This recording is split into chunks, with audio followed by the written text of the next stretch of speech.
सब गोटा के नमस्कार। हम रीता झा एक विषहर के गीत लऽ कऽ अयलहुँ हेँ। एखन मधुश्रावणी पाबनि चलि रहल अछि। सब नव पबनौतिन के बहुत बहुत शुभकामना, खूब आशीर्वाद और गीत सुनी अपने लोकनि। धन्यवाद।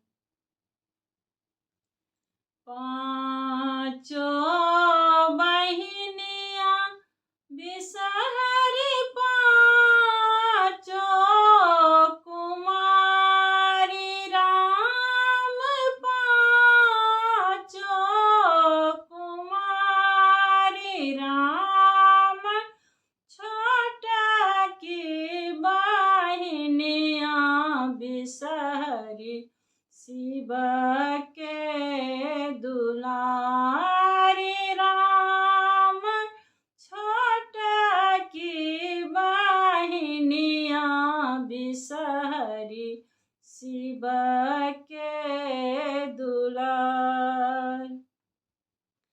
पाँचो बहिनिया केरा नामी नामी केश राम नामी नामी केश राम मुठी डार छानी आलापा बयस राम मुठी डार छानी आलापा बयस। आहे आहे विषहरी की कैल तोहे राम की कैल तोहे राम पलंग सुतल बालम डसल मोर राम पलंग सुतल बालम डसल मोर।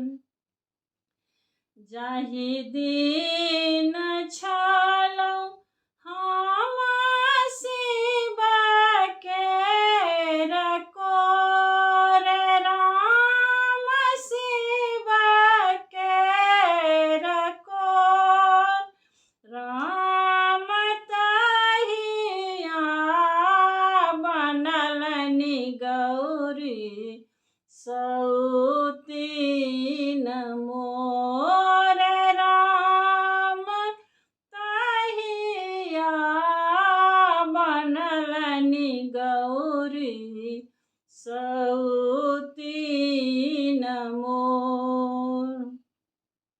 आब हम आयलहुँ सरोवर घाट राम सरोवर घाट राम आबे गौरी मांगै छथि सिर के सिंदूर राम आबे गौरी मांगै छथि सिर के सिंदूर।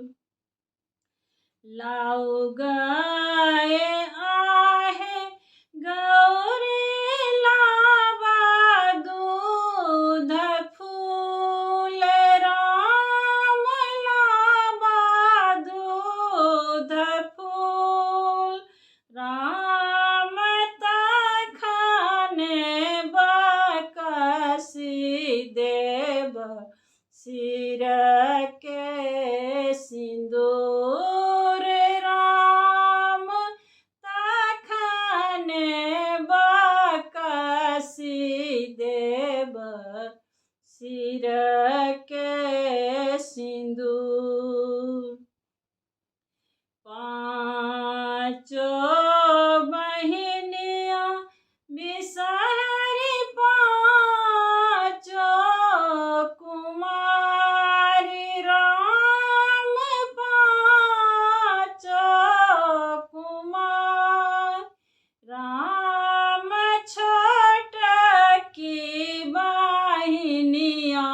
बिसहरी शिव के दुलारी राम छोटकी बहिनिया बिसहरी शिव